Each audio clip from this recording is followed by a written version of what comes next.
So I said that this was Biden at his best. Sure. That's what I saw. I don't That's doubt. what other people saw. I was obviously wrong. It is far too late to apologize now. The main problem with these insincere apologies that we keep seeing throughout the mainstream media, these apologies are ineffective because no one believes them. And the reason no one believes them is because normal people have no trust in the mainstream media. Once you lose trust, it is damn near impossible to get it back, especially when the trust has been broken to a level of this magnitude. As is often the case, it's not necessarily the original crime that has destroyed the media's credibility. It's the last 4 years of lying to cover it up. The cover-up is often worse than the actual crime. Right now, my wife is watching this show on Hulu called The Secret Lives of Mormon Wives. The women on this show are an absolute disaster. They're a dude's worst nightmare. It's a group of yentas who do nothing but complain about their husbands. Then they wonder why they're having marital problems.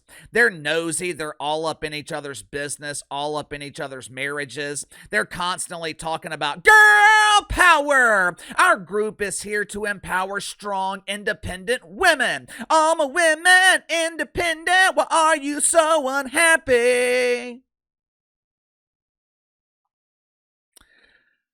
They're all about girl power while constantly tearing each other down.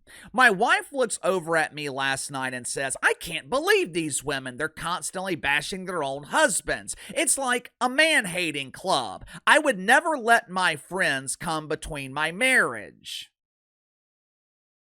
I told her that one of the reasons that I married her, besides the fact that I knew she'd be an excellent wife, one of the reasons I married her, she didn't have a large group of female friends. Her best friend is her sister. She hangs out a lot with her mom. She's got a couple of female friends that she texts from time to time, talks to from time to time, but that's about it.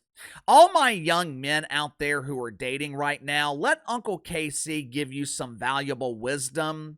Never, ever, ever, ever, ever marry a woman with a large group of feminist friends. If you do, you better have an ironclad prenup and a lawyer on retainer, because eventually that group of feminist friends, they will turn you into public enemy number one.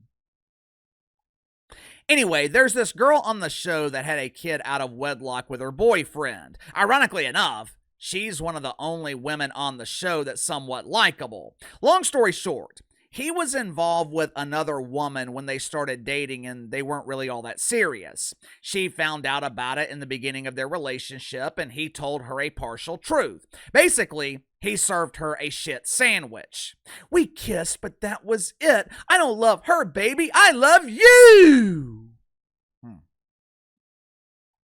Obviously, she knew he was lying, but she didn't have proof. Women intuitively know when a man is lying. It's one of their many special skills. Us men, when we are younger, we're dumb enough to think that we're getting away with something. We're not. Our women know we're full of shit. She knew he was lying to her, and he continued to lie to her for 18 months. She kept begging him to tell her the truth. She is literally saying, I don't care, just tell me the truth. He never did. Until, of course, the baby is several months old and he ends up getting caught. 18 months of deception, 18 months of lies, 18 months of covering up those lies, and therein lies the problem. The mistake of being involved with another woman at the beginning of their relationship, you can recover from that. But it is damn near impossible to recover from 18 months of lies. MSNBC didn't lie to us for 18 months. MSNBC lied to us for over 4 years.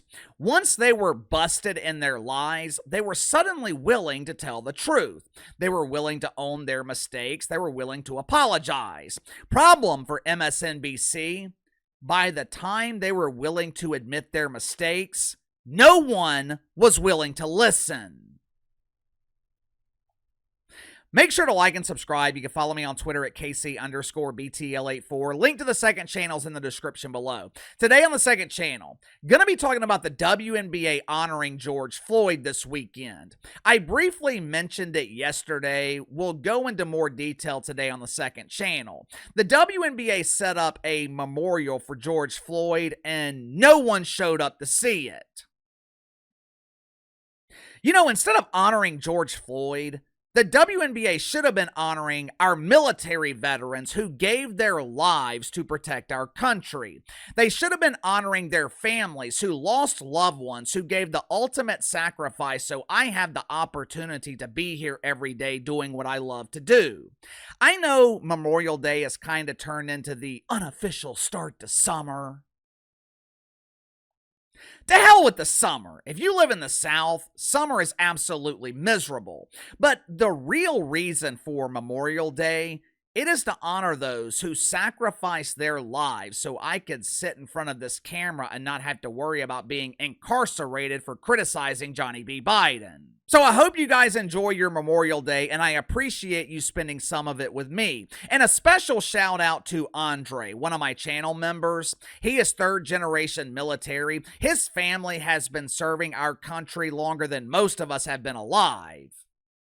For all of those in the military, just know your service does not go unnoticed. Unfortunately for MSNBC, kind of tough to celebrate right now. Normally this time of year, with Woke Christmas just a week away, deacons at Woke United Methodist, they're in the Christmas spirit. They're counting down the days to the Butt Bongo Festival. Oscar Mayer is ramping up production, so there's plenty of wiener available. Preparation H is fully stocked, and for those looking for the cheaper generic version, there's plenty of Boodle Soother on the shelves. But the spirit going into Woke Christmas, it's a little different this year. It is a dark time for deacons at Woke United Methodist, as boys are no longer allowed to invade women's sports. Diversity programs are being abolished. Leagues like the NFL, the NBA, they're no longer as willing to taste the rainbow. And ratings at MSNBC are circling the pooper. Now, to their credit, MSNBC is trying to fight back. This polished turd is fighting the vacuum, refusing to be flushed. But there's widespread panic because they know the water will eventually soften the turd and it will be flushed away into the woke sea. As you guys know, MSNBC ratings have been struggling for a while now. During the week of May 12th, 2024, primetime ratings at MSNBC declined by 29%, with a 40% decline in the 25 to 54 demo. But that's okay. That's okay. That was last year. This year, MSNBC had a secret weapon. This year, MSNBC implemented a new strategy to recapture the attention of lonely male wanker spankers. Instead of featuring Alex Wagner and Rachel Maddow's time slot, MSNBC has given the time slot to Jen Psaki. Executives at MSNBC thought Little Red Riding Hood was a more suitable replacement for Rachel Maddow, or as her Pokemon Club calls her, Ray. MSNBC thought they could insert the ginger into the primetime lineup and she could maintain most of Ray's audience. No one was really expecting her to maintain all of it, but they also weren't expecting the ginger to lose half of it. During the week of May 12th of this year, MSNBC averaged 811,000 viewers in prime time with an abysmal 67,000 in the key demo, a decline of 9 and 13%, which means in the last couple of years, MSNBC has lost over half of their primetime audience between the ages of 25 and 54. They've lost over half their audience and the only demo advertisers care about. To make matters worse, MSNBC once again lost to CNN in the key demo. This has now become a trend in the year of our Lord 2025. CNN beating MSNBC in the ratings in the only demo that matters. I think one of the problems with Jen Psaki replacing Rachel Maddow, Jen Psaki is kind of the unofficial face of deception. She served as John Biden's press secretary. She was part of the cover-up from the inside. How in the hell can Jen Psaki be trusted? If you can't be trusted, how could you possibly succeed and draw an audience in this business that is based on trust? There has got to be a level of trust between you and your audience. That doesn't mean you got to be perfect. That doesn't mean you have to get everything right, but it does mean you got to be honest. In the last 2 weeks, Rachel Maddow has averaged around 1.8 million viewers. Jen Psaki, 941,000. Well, Casey, that's not too bad. I know she's lost half the audience, but averaging almost 1 million viewers in prime time is great!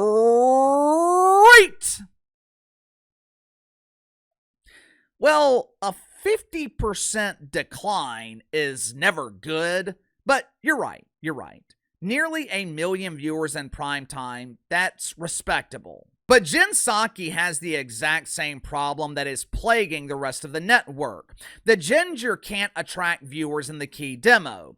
Rachel Maddow averaged 126,000 in the last 2 weeks. Jen Psaki, 69,000. Now you got to remember, one of the many reasons that the Wicked Weave Joy Reid was fired, she was averaging between 60 and 70,000 in the 25 to 54 demo. Jen Psaki has been put in a lose-lose. MSNBC presented her with an offer that she couldn't refuse. When you're offered the most important time slot at one of the largest media outlets in the country, you don't refuse it. Problem is, MSNBC is a dying brand. MSNBC is on life support. This network was infected with the woke fungus, along with an incurable case of stage 4 OMB. Orange Man bad! I know they have contracted the services of pretend Dr. Jill Biden to combat this dual diagnosis, but Jill Biden, she's not qualified to treat a bunion. Jen Psaki will eventually be blamed for this massive ratings decline, but the ginger is the symptom to the problem. The real problem at MSNBC, there is not a single host at the network that can be trusted. Who can you trust at MSNBC? John Scarborough? Mika Bazooka? That doofus Larry O'Connell, who constantly cries over the Trumper and spent a week in Ireland recently trying to fertilize the garden of Rose O'Donnell? Can you trust Simon Sanders, the balding beauty who replaced the original balding beauty Joy Reid? MSNBC doesn't have anyone that normal people can trust, which is the main reason they are seeing massive ratings declines on top of their massive ratings declines. All right, this is going to be the only video today on the main channel. I will see you guys here in a little bit on the second channel. We'll be back to our regular schedule tomorrow. Enjoy your Memorial Day. Sound off in the comments below. I'll see you guys tomorrow.